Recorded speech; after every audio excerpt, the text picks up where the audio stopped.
Hi everyone. In this session, I'm going to show you how to build a EKS cluster with IPv6. So in the past, I've built a EKS cluster. I've shown in one of the sessions using IPv4. That's what everybody has been, doing in the industry. But with the recent support and movement towards IPv6, Amazon came up with this support for V6 for EKS clusters. So that's what I'm going to show. And in my previous session, I discussed the theory and what all is needed. So as you can see, this in your VPC, one thing is the EKS control plane that is managed by Amazon. So this is IPv4. Even though we build the control plane as part of the cluster creation, but this is by default as IPv4. The worker nodes are where your pods are running, and this is basically the pods are the ones that run IPv6 addresses. So each, because the issue only happens when the pods, we need to create too many pods, so many services, and there is the problem with IPv4's IP addresses exhaustion, right?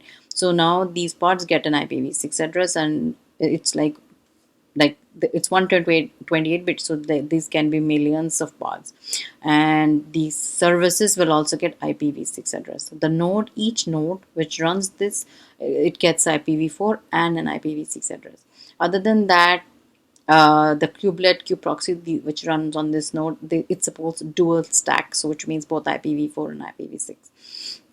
And anything running outside the cluster, communication is from if you have an external endpoint for IPv4, that also works fine. So before we start building the cluster, it's important to look at the VPC. So if you see my VPC, I have one VPC which I always use, and it has an IPv4 side, right? But there's nothing on IPv6.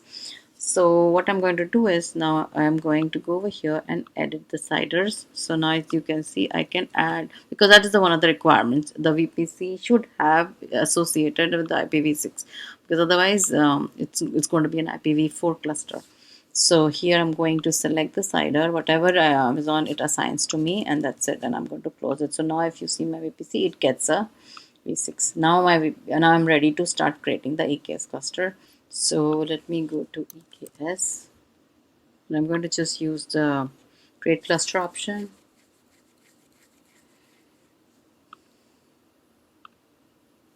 So I can do a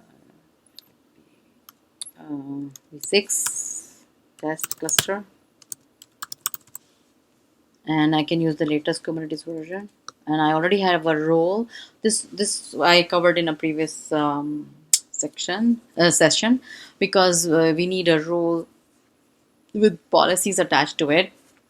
And this, so I'm going to use the same role, but yeah, as you will see, if I hit any error, any issues, then I will have to add more policies, because those policies are only for IPv4. So I am going to see if there's anything specific required for us to for creating IPv6.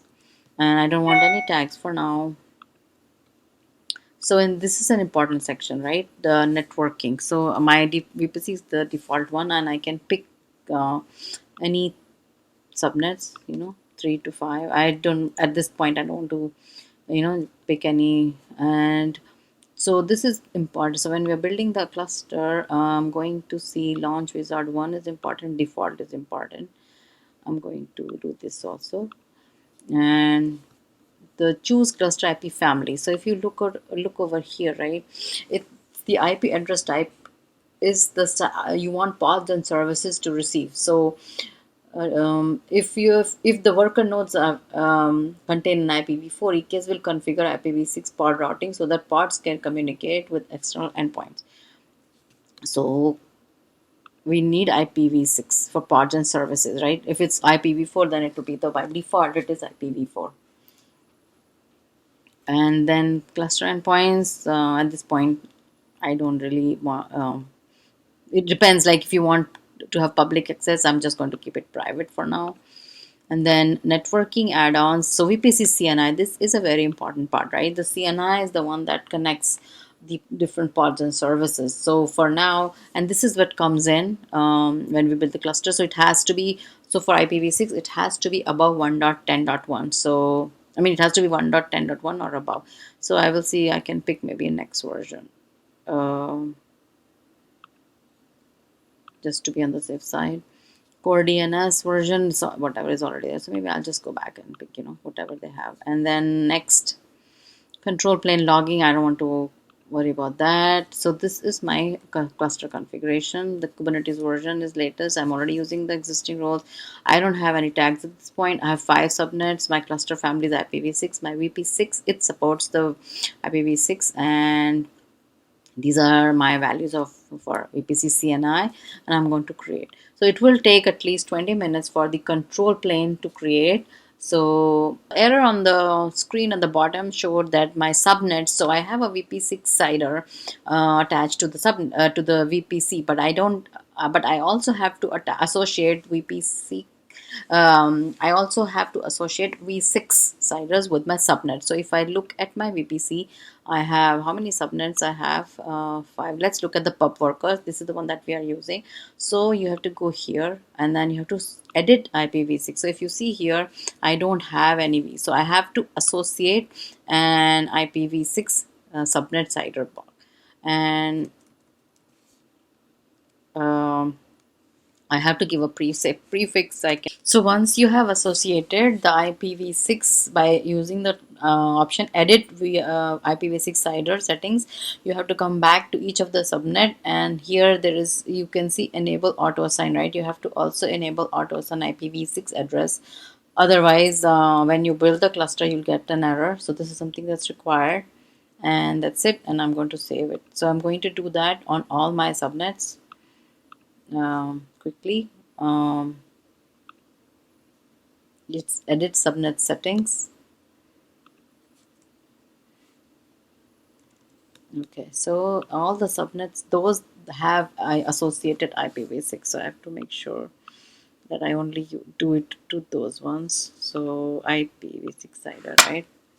It has it. So if I go back to this subnet and I do edit settings, then I will see this option, and I'm going to just choose it. So once I've done all of this, then I'm going to go back and build my EKS cluster, and I'll come back to that.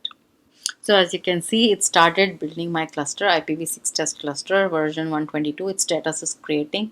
So it will take around 20 minutes to build the cluster. So once this is just the control plane.